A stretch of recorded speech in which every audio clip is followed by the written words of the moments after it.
Chaguo la moyo. Sehemu ya pili. Asubuhi ya siku iliyofuata, Aisha aliamka mapema akiwa na huzuni moyoni. Alijua wazi baba yake hakuwa mtu wa mzaha. Alikuwa amemuita nyumbani Kigamboni si kwa mazungumzo ya kawaida, bali kwa mpango aliouandaa muda mrefu. Alijua kabisa kuwa mzee Rashid alikuwa na ndoto za kumuozesha kwa mtoto wa rafiki yake mkubwa, ambaye alikuwa mfanyabiashara maarufu wa vifaa vya ujenzi Kariakoo. Wakati huo huo, Baraka alikuwa kazini bandarini, akijaribu kutafuta suluhisho la mzigo wake uliokwama.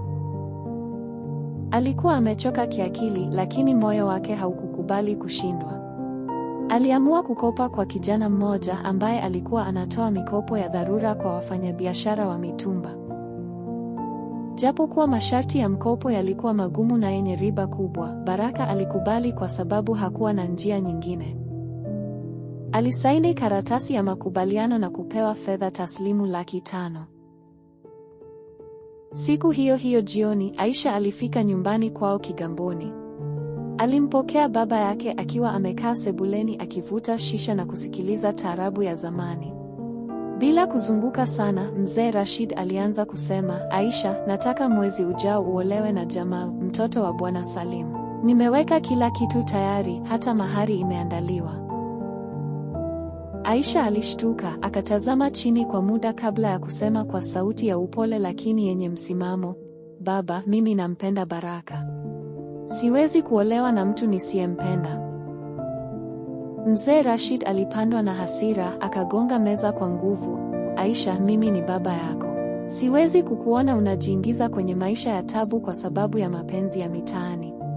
Huyo Baraka hana hata shilingi 10,000 ya akiba.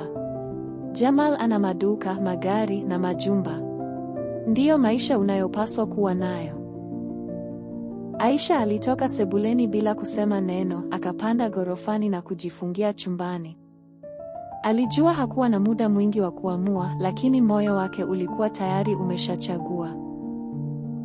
Siku 2 baadaye, Baraka aliweza kuondoa mzigo wake bandarini.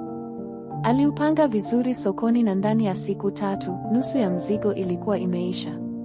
Faida aliyopata ilikuwa ya kumrudishia mkopo na kubaki na kiasi kingine cha kuendeleza biashara. Alianza kuona mwanga kwenye maisha yake, lakini moyo wake bado ulijaa hofu juu ya mustakabali wa penzi lake na Aisha. Ndani ya wiki moja, Aisha alitoroka nyumbani usiku wa manane na kwenda kwa rafiki yake aitwaye Neema, aliyekuwa anaishi maeneo ya Tabata. Neema alimkaribisha kwa moyo mkunjufu na kumsaidia kuwasiliana na Baraka kwa siri. Baraka alipokea ujumbe wa Aisha kwa mshtuko na furaha. Walikutana usiku huo huo kwenye bustani ya mnazi mmoja. Walikumbatiana kwa muda mrefu kana kwamba walikuwa wamepoteana kwa miaka mingi. Aisha alisema huku macho yake yakiwa yamejaa machozi, "Nimechagua maisha ya kweli.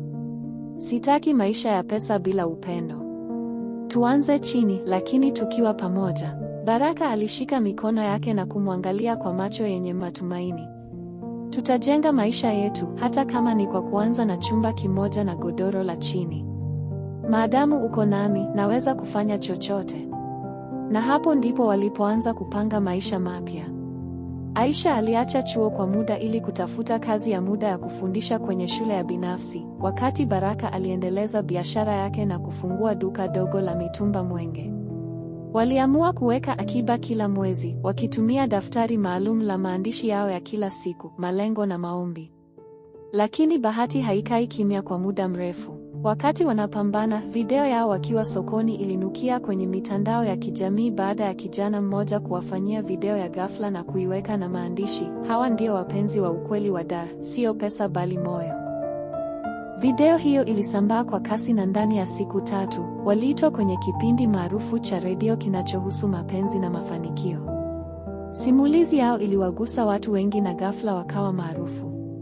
Katika kipindi hicho cha redio, Aisha alimaliza kwa kusema, "Ukimpata wa kweli, shikilia hata kama hana chochote.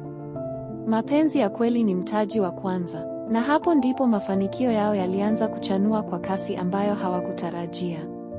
Lakini pia, kivuli cha baba yake Aisha hakikuwa mbali. Mzee Rashid alikuwa na mpango mpya wa kuhakikisha penzi hilo halifiki popote. Kama unataka kujua Baraka na Aisha watafanikiwa au la, usisahau kusubscribe kwenye chaneli yetu, like kama umefurahia simulizi hii, na share kwa watu wengine ili wapate somo na burudani.